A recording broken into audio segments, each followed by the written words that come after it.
Eduardo el Confesor, último rey anglosajón de la Casa de Wessex, creció en la época más turbulenta de la historia inglesa.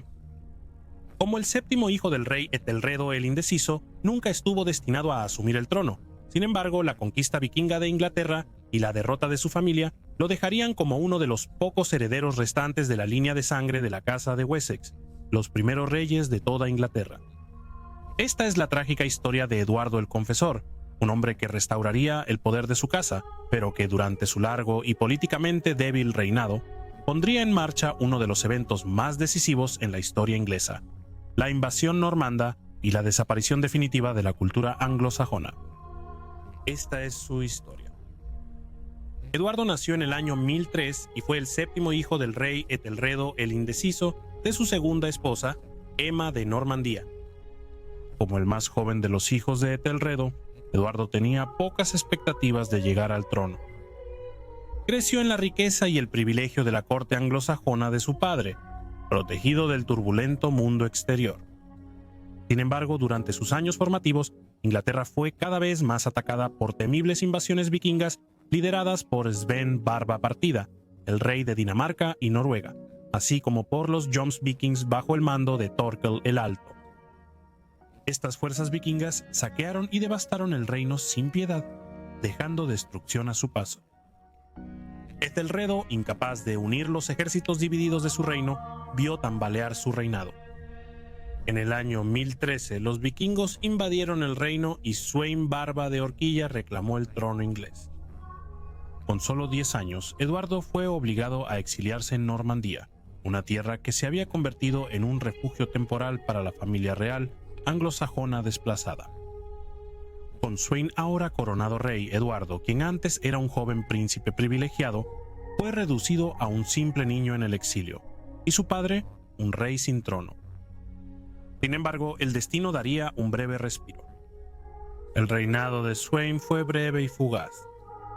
Murió después de solo 5 semanas en el trono, a alrededor de 50 años de edad. Tras la muerte del legendario rey vikingo, los nobles anglosajones invitaron a Ethelred a regresar a Inglaterra para restaurar a uno de los suyos. El trono fue recuperado y Eduardo una vez más vio esperanza en el horizonte. Sin embargo, después de solo 3 años de gobierno, Ethelred falleció y con su muerte Inglaterra fue sumida una vez más en la confusión. El hijo de Sweyn, Canuto, lanzó otra invasión, decidido a completar lo que su padre había comenzado. Tras la muerte de Ethelred, el medio hermano de Eduardo, Edmundo Ironside, fue coronado como rey de Inglaterra. Edmundo tomaría la antorcha de la resistencia, luchando ferozmente contra las fuerzas vikingas de Canuto en una serie de batallas brutales y sangrientas que se volvieron legendarias en la historia inglesa. Incluso los relatos escandinavos sugieren que Eduardo, aunque no tenía más de 13 años, luchó junto a Edmundo en el campo de batalla, aunque esta afirmación sigue siendo discutida por los historiadores. Finalmente, el conflicto entre Edmundo y Canuto llegaría a una conclusión sombría. Los dos hombres acordaron dividir el reino entre ellos, compartiendo el título de correyes. Después de soportar varias batallas agotadoras, Edmundo sucumbió a sus heridas o fue asesinado, dejando a Canuto como el gobernante indiscutible de Inglaterra. Una vez más, Eduardo fue exiliado. El reino estaba ahora totalmente en manos de los vikingos. El reinado de Wessex fue extinguido y con él las esperanzas de Eduardo de recuperar su derecho de nacimiento. Su madre, Emma de Normandía, se había casado de nuevo con Canuto, el mismo hombre que había reclamado su tierra natal, y juntos gobernaban Inglaterra mientras Eduardo permanecía en la oscuridad en Normandía. Ese mismo año, Canuto ordenó la ejecución del último medio hermano mayor sobreviviente de Eduardo, Edwig, profundizando aún más las heridas que durante mucho tiempo habían atormentado a Eduardo. Las tragedias implacables de la juventud de Eduardo, la muerte de su familia, la destrucción de su casa y la aparente traición de su madre dejarían una marca en su alma. Estos dolorosos acontecimientos sin duda convirtieron a Eduardo en un hombre amargado y enojado. En sus años posteriores se hizo notorio por su temperamento violento y sus arrebatos de ira, un reflejo del dolor y la pena profundamente arraigados que habían crecido dentro de él a lo largo de su vida. Sus primeros años de agitación, marcados por las invasiones vikingas, el exilio y la destrucción del legado de su familia, dejaron a un hombre fracturado por la dureza del destino. Eduardo vivió mucho tiempo en la corte normanda. Su madre, Emma de Normandía, se había casado de nuevo con Canuto el Grande, el rey vikingo más poderoso de su tiempo, y juntos tuvieron 2 hijos, un hijo llamado Harthacnut y una hija llamada Gunhildr. Se decía que el matrimonio de Emma con Canuto era de verdadero afecto y amor, en marcado contraste con su primer matrimonio con Etelredo el Indeciso, que había sido motivado únicamente por necesidad política. Canuto, un rey de extraordinaria habilidad y ambición, llegó a dominar no solo Inglaterra, sino también Dinamarca y Noruega, estableciendo el imperio del Mar del Norte. Mientras el reinado de Canuto prosperaba, también crecía el estatus de Emma. Los logros extraordinarios de Canuto, como el rey vikingo más poderoso que jamás haya existido, le valieron una gloria sin igual, y Emma, como su reina, compartió este nuevo prestigio. Sus hijos con Canuto, especialmente Harthacnut, quien fue preparado para heredar los tronos tanto de Inglaterra como de Dinamarca, se convirtieron en su mayor preocupación. Mientras tanto, Eduardo permanecía en las sombras, escondido en Normandía, lejos de la grandeza de la nueva vida de su madre. Era, a todos los efectos, olvidado, una ocurrencia tardía en la corte de la nueva familia de su madre. No está claro si Emma hizo algún esfuerzo por visitar a su hijo exiliado durante este tiempo, pero la ausencia de tales actos, junto con su evidente preferencia por sus hijos con Canuto, sin duda debió de herir profundamente a Eduardo. Mientras Eduardo crecía, su amargura hacia su madre solo aumentaba. La percepción de Eduardo sobre Emma en sus últimos años estaba nublada por un sentimiento de resentimiento, ya que se sentía abandonado por la mujer que alguna vez fue su protectora y que ahora había dirigido su afecto hacia su nueva familia. En su búsqueda de poder y del futuro de su hijo Harthacnut, el descuido de Emma hacia Eduardo lo dejó aislado, un príncipe olvidado en una tierra extranjera. Canuto gobernaría en Inglaterra desde el año 1016 hasta su muerte en el año 1035. Eduardo tendría alrededor de 32 años cuando la noticia de la muerte del poderoso Canuto llegó a Normandía. Eduardo y su hermano Alfredo Atheling idearían un plan para lanzar una expedición a Inglaterra con un ejército de mercenarios normandos. Ellos buscaban recuperar su hogar ancestral y devolver Inglaterra al gobierno de la Casa de Wessex. Sin embargo, el hijo mayor de Canuto de su primer matrimonio, llamado Harold Hereford, argumentaría que él debería ser el próximo rey de Inglaterra. Él era el hijo mayor de Canuto, y su madre era Elfgifu de Northampton, una noble de Northumbria. Varios nobles del norte se unirían a su causa.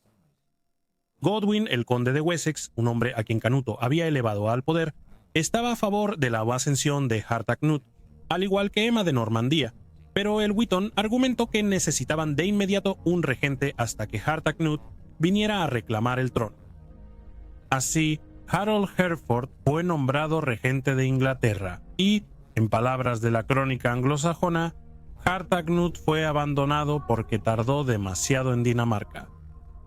Así, Harold fue coronado como el nuevo rey de Inglaterra, con el acuerdo del Witton. Pero Harold, impulsado por la ambición, pronto se apoderó de los tesoros de su padre Canuto el Grande, despojando a Emma de Normandía de su riqueza y poder. Las tensiones en Inglaterra aumentarían y Godwin se vio obligado a cambiar de bando. Guillermo de Malmesbury registra que Harold, creciendo en fuerza y número, superó la posición de Godwin. Eduardo y su hermano Alfredo Atheling no se interesaban por la política inglesa y cuando pisaron suelo inglés estaban acompañados por el séquito de endurecidos mercenarios normandos. Su propósito era claro e inquebrantable: apoderarse del trono y restaurar la antigua casa de Wessex. Aún hay varias teorías sobre la verdadera motivación de su audaz expedición. Fueron los 2 príncipes impulsados por su madre, Emma de Normandía, para reclamar la corona, o actuaron por su propia voluntad, guiados por la sangre real que corría por sus venas. El Iconium de Emma afirma que el usurpador ideó un plan malvado con sus aliados, con la intención de matar a los hijos de Emma, para así asegurar su reinado y continuar viviendo en sus pecados. Ideó un truco engañoso, redactando una carta como si fuera de la propia reina, dirigida a sus hijos que vivían en Normandía. La carta decía: Emma, reina solo de nombre, envía saludos maternales a sus hijos, Eduardo y Alfredo. Mis queridos hijos, mientras lamentamos la muerte del rey, me preocupa profundamente su futuro. Cada día los alejan más de su legítimo reino. Me pregunto qué planean hacer, sabiendo que su demora solo fortalece el control del usurpador sobre el trono. Viaja por pueblos y ciudades ganando aliados con regalos, amenazas y promesas. Sin embargo, la gente preferiría que uno de ustedes fuera su gobernante antes que seguir bajo su control. Le ruego a uno de ustedes que vengan a mí rápidamente y en secreto, para que pueda ofrecerle un sabio consejo y explicarle cómo recuperar su herencia. Por favor, envíenme una respuesta con el mensajero sobre lo que decidan.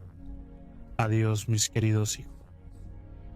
Muchos historiadores sostienen que Harold Hereford, en su astucia, probablemente mandó falsificar la carta para engañar a sus rivales. Según el Iconium, Alfredo y Eduardo leyeron la carta y en su inocencia creyeron en la falsificación. Imprudentemente respondieron a su madre que uno de ellos iría a verla. Guillermo de Jumièges relata que en el año 1036 Eduardo lanzaría una audaz incursión en Southampton. Obtuvo una victoria decisiva contra los defensores de la ciudad y regresó a Normandía con sus barcos cargados de botín. Sin embargo, esta retirada rápida reveló una verdad crucial. Eduardo no tenía la fuerza ni los hombres para desafiar a Harold. Sin embargo, su hermano Alfredo era más audaz. Con su séquito normando, se aventuró profundamente en Inglaterra, llegando a la antigua ciudad de Winchester. Los vientos del poder cambiaron en su contra, la influencia de Emma disminuía y Godwin, conde de Wessex, era ahora el verdadero poder en el sur. El avance de Alfredo fue detenido rápidamente. Godwin, siempre el calculador, juró proteger al joven Italy. Sin embargo, la lealtad en tiempos turbulentos era pasajera. Según algunas fuentes, Godwin, al percibir el cambio de fortuna, traicionó a Alfred y lo entregó en manos de Harold Hereford. Harold ordenó masacrar a los mercenarios normandos que acompañaban a Alfred. Alfred fue capturado y llevado ante el rey y en un acto cruel de represalia, Harold decretó que Alfred fuera enviado a un monasterio solo para ser cegado, un castigo tan severo que llevó a la muerte del joven príncipe. La muerte de Alfred atormentaría a Eduardo siempre. El hermano con el que había crecido en el exilio había sido asesinado, y debido a esto nunca confiaría completamente en el conde Godwin. Haroldo Hereford gobernó Inglaterra por unos 5 años hasta su muerte en 1040. Durante este periodo, Emma de Normandía huyó a la corte de su hijo, Harthacnut, donde ambos comenzaron a planear una invasión a Inglaterra. Después de la muerte de Haroldo, Harthacnut fue invitado a regresar a Inglaterra y reclamar el trono. Para ese momento ya se había establecido como el rey de Dinamarca y ahora iba a gobernar tanto Inglaterra como Dinamarca. En el año 1041, Harthacnut invitó a su medio hermano Eduardo a regresar de su largo exilio en Normandía. La crónica anglosajona dice que Eduardo fue juramentado rey, lo que le dio algo de poder y lo posicionó como heredero de Harthacnut, quien no tenía esposa ni hijos. Existen varias teorías sobre por qué Harthacnut invitó a Eduardo a regresar. Algunos sugieren que Emma de Normandía, su madre, pudo haber influido en la decisión, mientras que otros especulan que Harthacnut, quien según se informa tenía mala salud, se estaba preparando para el futuro de su reino, aunque no hay evidencia de esto. Otra posibilidad es que los principales nobles y magnates, desilusionados por el gobierno severo de Harthacnut, hayan ejercido presión sobre él para que tomara esa decisión. A pesar de que las razones no están claras, después de 25 años en el exilio, Eduardo finalmente fue traído de regreso a Inglaterra a la edad de aproximadamente 38 años. Regresó a la tierra donde nació, un lugar donde su familia alguna vez había sido todopoderosa. En el año 1042, Harthacnut asistió a una boda en Lambeth, un evento notable en la sociedad anglosajona y anglo-escandinava. El novio Toby el Orgulloso era un danés rico e influyente en ese entonces, y la novia Gita era la hija de Osgood Clapper, un importante terrateniente en East Anglia. La celebración estaba en su apogeo y el salón vibraba con música. Harthacnut levantó su copa para brindar por la unión. Según la crónica anglosajona, Harthacnut murió mientras estaba de pie bebiendo y de repente cayó al suelo con una terrible convulsión. Y quienes estaban cerca lo sujetaron. Y no volvió a pronunciar palabra alguna después. El rey había sido envenenado. En el momento en que vació su copa, su destino quedó sellado y en un instante se retorcía en el suelo, y a pesar de los esfuerzos de quienes estaban cerca, nunca volvió a pronunciar otra palabra. Hubo especulación en todos lados. Aún se desconoce quién cometió este acto traicionero. Los rumores señalaban a Eduardo el Confesor, medio hermano de Harthacnut y el último hijo sobreviviente de Etelredo el Indeciso y Emma de Normandía. Eduardo tenía mucho que ganar con el trono. Tal vez su ambición se ocultaba tras una apariencia piadosa. Sin embargo, algunas miradas se dirigieron hacia el Godwin, un hombre cuya astucia igualaba a su poder. Su papel en orquestar el envenenamiento era plausible, dado su inusual ascenso al poder y su profunda conexión con otros nobles ingleses. Sin embargo, la verdadera identidad del asesino de Harthacnut ha sido tragada por las arenas del tiempo, un secreto tan bien guardado que evade incluso a los historiadores más diligentes. La muerte de Harthacnut marcó un momento crucial en la historia inglesa, el fin de la dinastía y la línea de Knut el Grande, y la restauración de la Casa de Wessex. Tras la repentina muerte de Harthacnut, Inglaterra se encontró en una encrucijada. El Witan, la asamblea de los nobles más poderosos del reino, se reunió para decidir el futuro del trono. Las persistentes reclamaciones danesas de la era vikinga pesaban mucho en sus deliberaciones. En medio de esta incertidumbre, una figura cambiaría el equilibrio: Godwin, el más poderoso de los condes ingleses. Godwin, un maestro de la estrategia política, vio una oportunidad para guiar el destino del reino. En los consejos y grandes salones, Godwin argumentaba con fuerza a favor de un rey inglés para restaurar el gobierno nativo, apelando a un sentido de identidad y unidad compartidas, libres de la dominación extranjera. Sus argumentos persuasivos convencieron gradualmente a los nobles. El linaje noble de Eduardo, arraigado tanto en las antiguas familias inglesas como en las normandas, surgió como el símbolo unificador que el reino necesitaba. Cuando llegó el momento, el Witan eligió a Eduardo para ascender al trono. Las maniobras políticas de Godwin aseguraron el reinado de Eduardo y consolidaron su legado como hacedor de reyes, influyendo en el futuro de Inglaterra. Así, Inglaterra emprendió un nuevo capítulo, guiada por la mano firme de Godwin y el reinado de Eduardo el Confesor. Godwin era el político más experimentado del reino y, por mucho, el más rico. Esto presagiaría los posteriores enfrentamientos entre el inexperto rey y el formidable conde. Cuando Eduardo ascendió al trono, su posición era precaria. El periodo de dominio vikingo había erosionado la lealtad a la antigua casa de Wessex, dejándolo dependiente del apoyo de los tres condes más poderosos del reino para mantener el control: Sigward de Northumbria, Leofric de Mercia y Godwin de Wessex. Entre estos hombres influyentes era Godwin quien tenía más poder y comandaba el mayor respeto. Además, aunque la riqueza de las tierras de Eduardo superaba la de los condes más importantes, no tenía una base de poder real, y parece que no intentó construir una hasta que recibió una carta de Magnus el Bueno, el rey de Noruega y Dinamarca. Según la saga del rey nórdico, Magnus envió emisarios a Inglaterra con un mensaje para el rey Eduardo el Confesor. La carta, sellada con la autoridad de Magnus, saludaba a Eduardo y luego declaraba: «Debes haber oído hablar del acuerdo entre Harthacnut y yo, y que el sobreviviente de los dos heredaría todas las tierras y el pueblo del otro. Ahora Harthacnut está muerto y yo he tomado posesión de Dinamarca como mi legítima herencia. Antes de morir, Harthacnut gobernaba tanto Dinamarca como Inglaterra, así que según nuestro acuerdo, ahora reclamo también Inglaterra».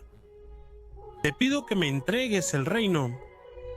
Si no, vendré con la fuerza de Dinamarca y Noruega para reclamarlo por las armas, y el destino decidirá quién gobernará. Cuando el rey Eduardo leyó la carta, respondió firmemente: todos en este país saben bien que mi padre, el rey Ethelred, era el legítimo heredero de este reino tanto por las leyes antiguas como por las nuevas de herencia. Después de su muerte, mi hermano Edmundo se convirtió en rey por ser el mayor, y yo acepté eso.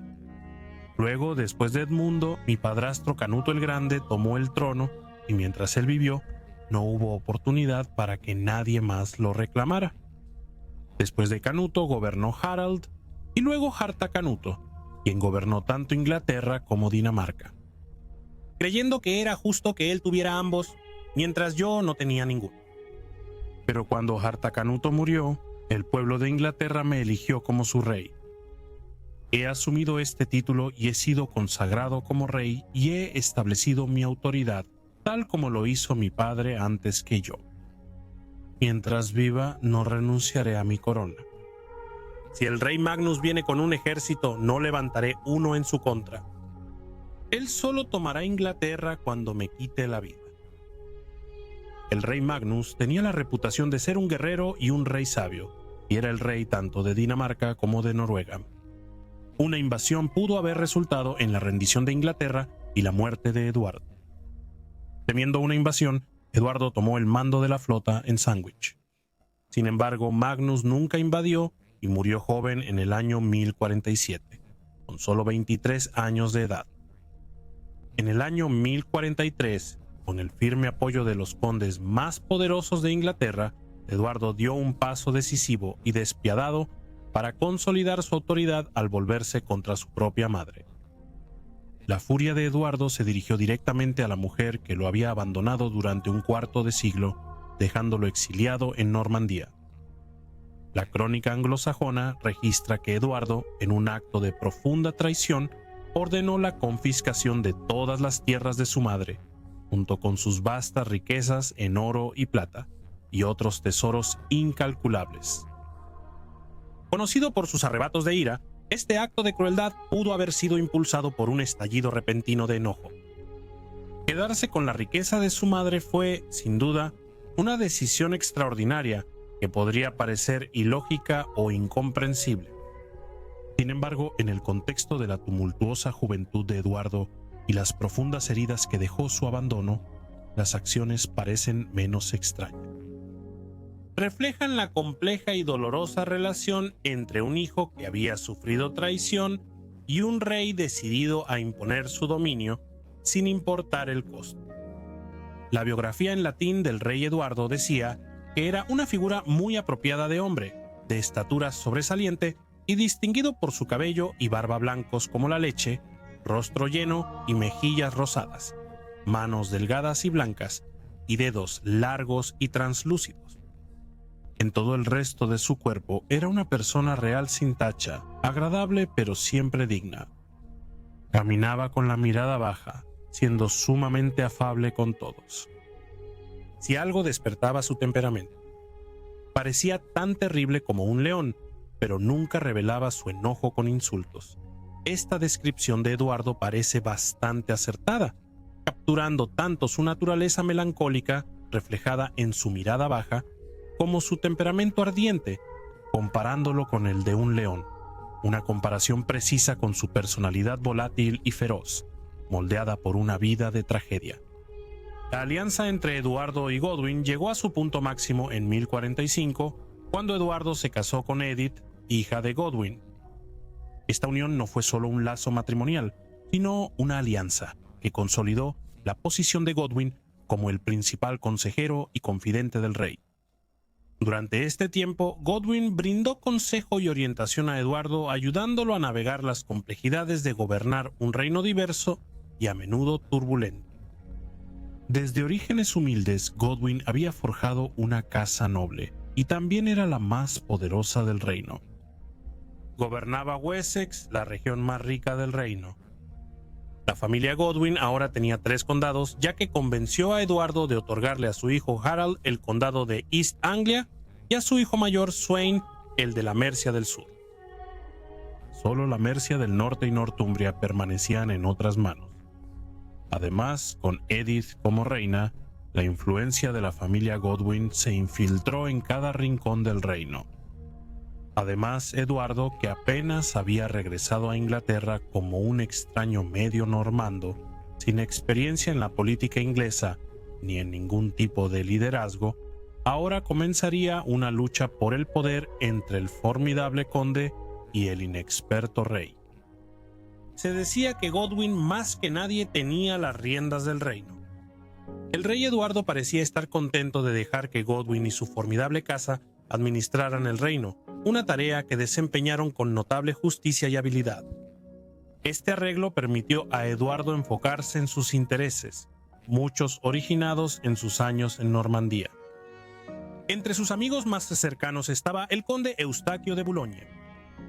Un día fatídico, después de visitar al rey, Eustaquio y su séquito partieron para regresar a Normandía, pasando por Dover en su camino. Los normandos, rebosantes de derecho, entraron cabalgando en la ciudad y exigieron alojamiento. Un habitante local, cansado de estos extranjeros armados, les negó la entrada. En represalia, los normandos atacaron, hirieron al habitante y provocaron una confrontación violenta. La pelea rápidamente se intensificó, resultando en casi 40 muertes, con muchos normandos entre las víctimas. Enfurecido, el conde Eustaquio regresó apresuradamente con su amigo el rey Eduardo, exigiendo represalias por la afrenta. El rey, indignado porque su amigo cercano había sido atacado, inmediatamente llamó a Godwin, insistiendo en que la ciudad situada dentro del condado de Godwin fuera castigada severamente. Godwin, siempre la voz de la razón, respondió que la justicia del rey no podía llevarse a cabo sin una audiencia adecuada del caso. Esta respuesta mesurada solo alimentó la ira de Eduardo, y en un episodio poco común, Eduardo entró en una furia ciega e infame, volviéndose impermeable a la razón.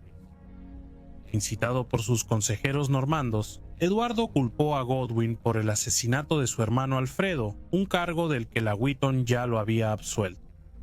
Esta acusación renovada, a pesar de la exoneración previa de Godwin, intensificó la tensión entre el rey y su conde más poderoso, preparando el escenario para una confrontación dramática. En esta atmósfera volátil, el reino estaba al borde del caos. Godwin, el hombre más poderoso de Inglaterra, sabía que ya no era bienvenido en la corte. El rey Eduardo, consumido por la ira y el resentimiento, se había cansado del dominio de la familia Godwin, consciente de que ellos eran los verdaderos gobernantes de Inglaterra. Ante la furia ciega y las acusaciones infundadas del rey, Godwin actuó rápidamente. Llamando a sus hijos, dio la orden de reunir un ejército. Él reuniría a los hombres de Wessex, mientras que Harold reuniría a las fuerzas de Anglia Oriental. Sus otros hijos también fueron enviados a reunir seguidores leales de todo el país, cada rincón del reino respondiendo al llamado de la casa de Godwin. Mientras tanto, Eduardo fortaleció su propia posición, reuniendo a sus propios seguidores. A su lado estaban los normandos, expertos en batalla y reconocidos por su armadura. Además, Eduardo aseguró la alianza de los condes ingleses Leofric de Mercia y Siward de Northumbria. Estos condes, quizás ansiosos por ver humillado a su rival de la casa de Godwin, prometieron su apoyo al rey. Los hombres de Wessex, endurecidos por años de servicio bajo su conde, se prepararon para la batalla. El rey Eduardo pronto supo que Godwin y su ejército avanzaban. El formidable conde, sin dejarse intimidar por la ira del rey, exigió la oportunidad de refutar las acusaciones del asesinato de Alfredo y buscó llevar a Eustaquio a juicio por la violencia en Dover. Eduardo, al percatarse de la gravedad de la situación, ganó tiempo y convocó a los condes del norte. El grito de traición resonó en la corte. La respuesta fue inmediata. Los condes del norte, acompañados por sus feudos de condado, marcharon hacia el sur, listos para enfrentarse a Godwin. El escenario estaba listo para la guerra civil y se organizó una reunión crucial en Londres para resolver la crisis. Cuando el ejército de Godwin se acercó a la capital, se encontraron cara a cara con su rey. A pesar de su lealtad a Godwin, la presencia de Eduardo, su soberano, causó vacilación entre las filas. Temerosos de las repercusiones, la confiscación de tierras y la ira de la iglesia, muchos de los soldados de Godwin comenzaron a dispersarse. Aprovechando el momento, Eduardo declaró que Godwin y su hijo Harold se presentaran ante el trono. Godwin, desconfiado de una trampa, buscó garantías para su seguridad, pero Eduardo se mantuvo firme y no ofreció ninguna. Acorralado y superado, Godwin enfrentó una elección imposible: rendirse y arriesgar su vida, o mantenerse firme y sumir el reino en la guerra. Al darse cuenta de la inutilidad de resistirse, Godwin se preparó para el exilio. A principios de octubre, Godwin y sus hijos fueron declarados proscritos y se les dieron 5 días para abandonar Inglaterra. Los hombres de Dover que habían provocado el conflicto inicial quedaron impunes.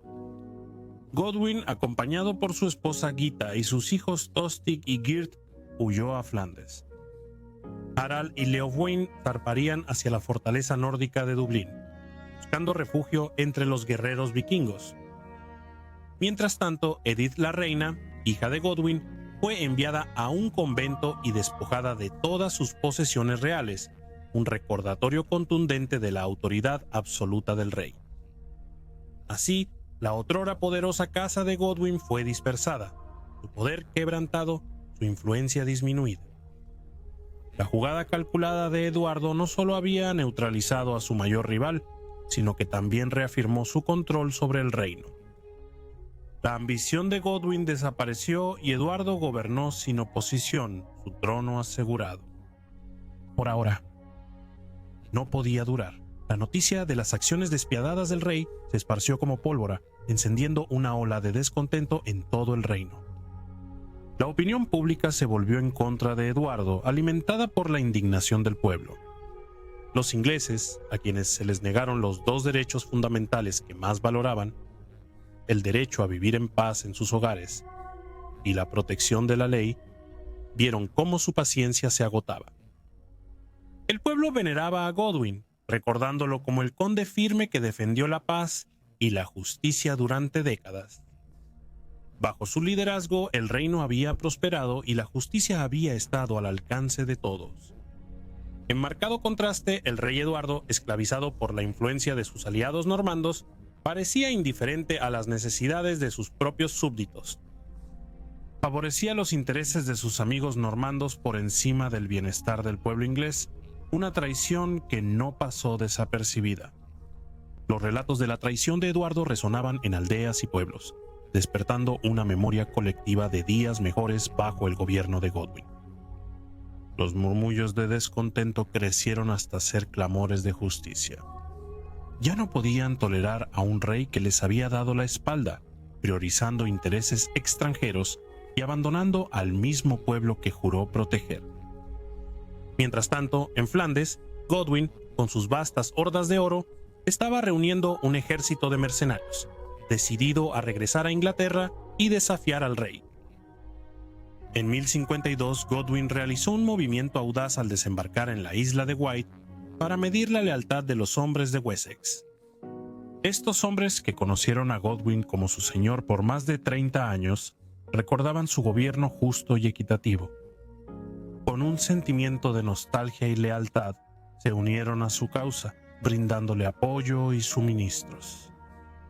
Tras el exitoso regreso de Godwin a la isla de Wight, sus hijos Harald y Leofwine partieron de Dublín con 9 barcos para unirse a su ejército, que seguía creciendo. En un intento desesperado por conseguir apoyo, Eduardo convocó a los condes del reino, pero los más poderosos entre ellos, Leofric de Mercia y Sigward de Northumbria, percibieron el cambio en la opinión y decidieron no asistir. El rey se encontró aislado, superado en número y privado del apoyo de los señores más poderosos de Inglaterra. Godwin y sus hijos pronto se dirigieron a Londres, donde la reputación y el carisma de Godwin conquistaron rápidamente a los londinenses. Su apoyo aumentó sus filas, sumando a la formidable fuerza que ahora se oponía al rey.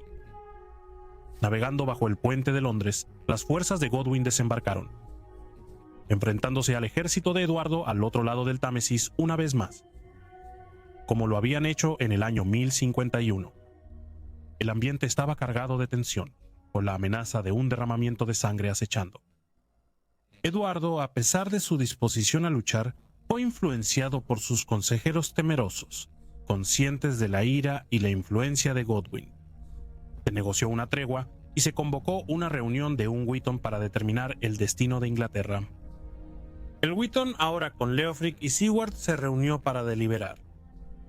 Godwin se presentó ante la asamblea, jurando solemnemente que no tuvo nada que ver con la muerte de Alfredo Eiteling y que su familia no albergaba ninguna intención traicionera. El Wheaton y el rey, a regañadientes, aceptaron su juramento. La familia Godwin fue restituida en sus tierras y posiciones, un acontecimiento que afectó profundamente el equilibrio de poder. Se acordó que tras la muerte de Godwin, Harold, su hijo, heredaría el condado de Wessex. El Wheaton concluyó que la crisis de 1051 había sido provocada por malos consejeros que influyeron en el rey para tomar decisiones desastrosas. En consecuencia, los favoritos normandos de Eduardo en la corte fueron todos desterrados. Godwin había superado al rey en una demostración magistral de destreza política. Eduardo, humillado y derrotado, nunca volvería a desafiar la autoridad de Godwin. La familia Godwin retomó el control de Inglaterra, manteniendo su influencia indiscutida. Sin embargo, el triunfo de Godwin sería de corta duración, ya que las mareas del destino siempre eran impredecibles. Solo un año después del triunfal regreso de Godwin del exilio en el año 1053, murió repentinamente tras colapsar en un banquete real en Winchester. Relatos contemporáneos señalan que murió por una enfermedad repentina, quizá un derrame cerebral. Harold, segundo hijo de Godwin, heredó el condado de Wessex y su anterior título de conde de Anglia Oriental pasó a Elfgar, hijo del conde de Mercia. El hijo mayor de Godwin, Sweyn, no pudo reclamar ningún título debido a su peregrinaje a Jerusalén, durante el cual falleció en septiembre del año 1052 en el viaje de regreso. En los años siguientes, varios condados quedaron vacantes y fueron otorgados a los hermanos menores de Harold, consolidando aún más el poder de la familia. En el año 1055, Siward, el conde de Northumbria, murió y fue sucedido por el hermano menor de Harold, Tostig. Luego, en el año 1057, el conde de Mercia falleció y fue sucedido por su hijo, Elfgar, lo que dejó libre East Anglia. Una versión reducida de este condado fue otorgada a otro de los hermanos de Harold, Gert, mientras que los condados de Essex, Hertfordshire, Buckinghamshire, Middlesex, Surrey y Kent se fusionaron en un nuevo condado para otro de los hermanos menores de Harold, Leofwine. Así, bajo el reinado de Eduardo el Confesor, la familia Godwin llegó a dominar casi toda Inglaterra, con la excepción de Mercia. Para este momento, el rey Eduardo estaba en gran medida satisfecho de dejar el gobierno efectivo del reino en las capaces manos de sus poderosos condes. Historiadores cuestionan el alcance del poder de Eduardo. En fuentes contemporáneas, como la Crónica anglosajona, los Godwinson libraban la guerra en Gales y lanzaban otras expediciones militares por iniciativa propia. Es solo Juan de Worcester, escribiendo casi un siglo después, quien inserta en el relato de la crónica la frase "por orden del rey". Esto refleja la autoridad que tenían los Godwinson en Inglaterra y que en realidad gobernaban el país. Una vez más, Eduardo era rey solo de nombre. En octubre de 1065, mientras casaba con el rey Eduardo, Tostig, hermano de Harold y conde de Northumbria, enfrentó una inesperada rebelión en sus tierras. Sus Teggins, insatisfechos con su gobierno que consideraban opresivo, se levantaron contra él y mataron a 200 de sus seguidores. Rápidamente eligieron a Morcar, el hermano de Edwin de Mercia, como el nuevo conde. Tostig había sido un favorito tanto del rey como de la reina, quienes insistieron en que la rebelión fuera aplastada. Aunque tenía vínculos cercanos con la familia real, ni su hermano Harald ni sus otros aliados respaldaron la causa de Tostig. Ante esta traición, Eduardo se vio obligado a desterrar a Tostig de Inglaterra, una acción que puso en marcha acontecimientos que más tarde resultarían catastróficos. Durante los 24 años de reinado de Eduardo el Confesor, permaneció sin hijos con su reina Edith, sellando así el fin de la línea directa de Wessex. Sin embargo, el legado de la Casa de Wessex permaneció en las sombras. El hermano mayor de Eduardo, Edmundo Brazo de Hierro, había tenido hijos antes de su muerte. Cuando murió, fueron enviados en secreto a Europa, probablemente para salvarlos de la ejecución. Entre ellos estaba su hijo Eduardo, quien luego sería conocido como Eduardo el Exiliado. Al enterarse de que el exiliado seguía vivo, Eduardo el Confesor lo llamó de regreso a Inglaterra en 1056 con la esperanza de convertirlo en su heredero. Eduardo el Exiliado era la última esperanza para una sucesión tranquila e indiscutida a la Casa Real sajona. El exiliado, junto con su esposa e hijos, finalmente regresó hasta Inglaterra en el año 1057, pero trágicamente el exiliado murió solo unos días después, el 19 de abril, sin llegar a conocer a su primo el rey. Esta muerte repentina ha dejado perplejos a los historiadores durante mucho tiempo. Una teoría predominante, especialmente favorecida por los historiadores normandos, es que Eduardo siempre tuvo la intención de que Guillermo el Conquistador lo sucediera. Habiendo pasado 25 años en Normandía y siendo primo en primer grado una vez removido de Guillermo, existía un fuerte lazo de sangre entre ellos. Se cree que Guillermo pudo haber visitado a Eduardo durante el exilio de Godwin y que Eduardo pudo haberle prometido el trono.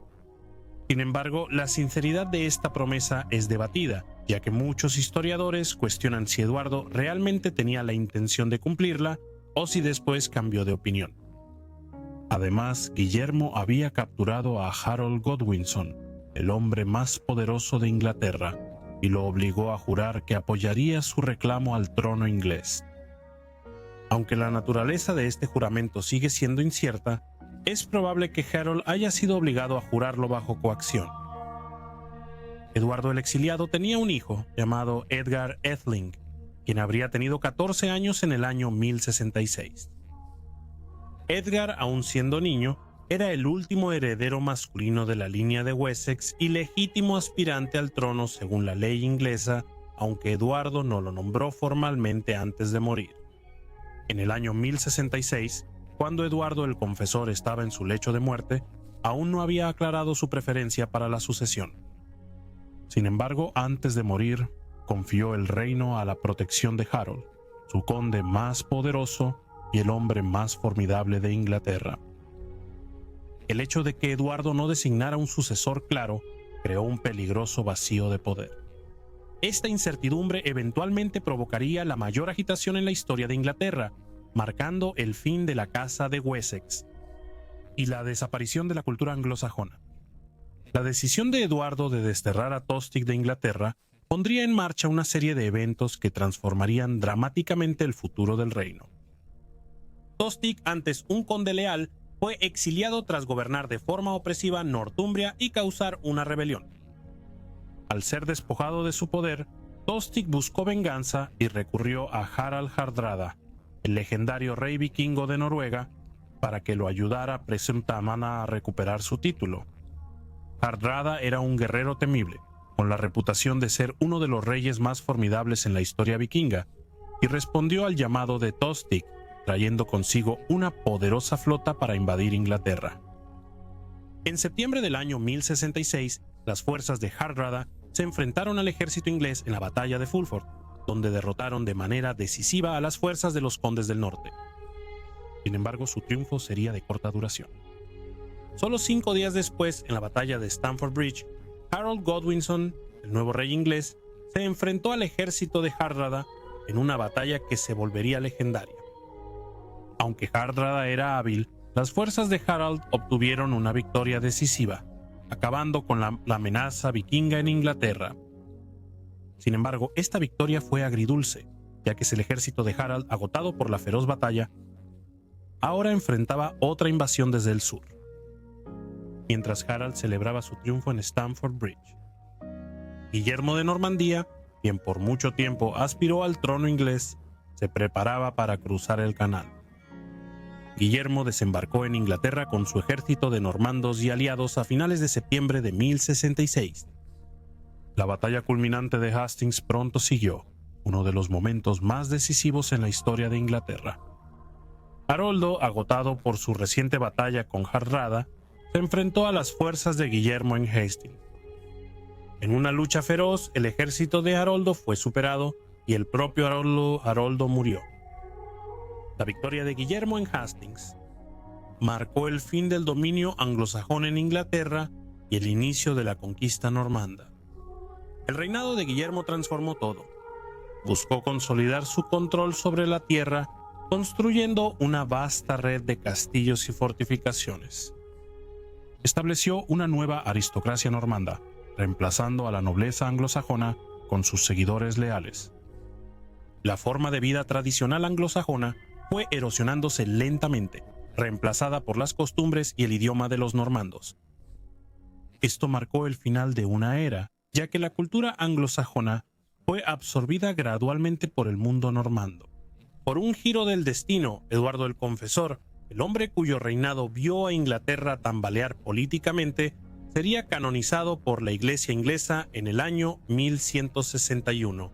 Eduardo, a pesar de sus arrebatos de ira y su amor por la casa, se convirtió en el único monarca inglés en ser declarado santo. Su canonización ha sido considerada por muchos historiadores como una jugada política, una forma de elevar la santidad de su reinado, especialmente dadas las circunstancias de su matrimonio sin hijos con Edith. Algunos creen que Edith encargó la biografía del rey Eduardo, no solo para glorificar a su esposo, sino también para absolverse de cualquier culpa por la falta de herederos. Al retratar a Eduardo como un santo que renunció a los deseos mundanos, incluyendo el hecho matrimonial, ella podía evitar la responsabilidad por el fracaso de la línea real inglesa.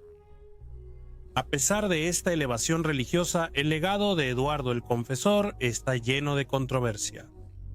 Su incapacidad para asegurar una sucesión clara y su fracaso al actuar de manera decisiva en el panorama político de Inglaterra finalmente llevaron a la caída de la Casa de Wessex. El reinado de Eduardo preparó el escenario para la conquista normanda, un punto de inflexión en la historia inglesa que transformó para siempre el reino.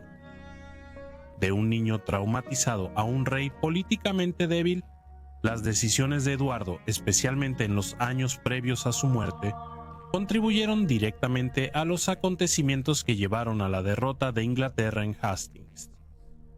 En mi opinión, la caída de la Casa de Wessex y el posterior fin de la Inglaterra anglosajona pueden atribuirse directamente a Eduardo. Me gustaría dar un enorme agradecimiento a todos mis miembros.